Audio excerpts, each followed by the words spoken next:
देवो महेश्वरम् गुरु साक्षात् परं ब्रह्म तस्मै श्री गुरुवे नमः। ओम अखण्डं मंडलाकारं मृत्युञ्जयं चराचरं तत्पादं येन तस्मै श्री गुरुवे नमः। ओम अज्ञानं तिमिरन्धस्य ज्ञानञ्जनशलाकया चक्षुर्मिलितं येन तस्मै श्री गुरुवे नमः।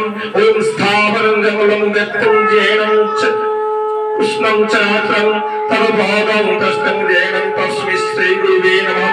ओम चिद्रूपेण परिव्यक्तं तैलोकं श्रीचराचरं तत्पादं येन तस्मै श्री गुरुवे नमः। ओम गुरुधिपं तपं न गुरुधिपं तपं तद्ज्ञानं परं नास्ति तस्मै श्री गुरुवे नमः।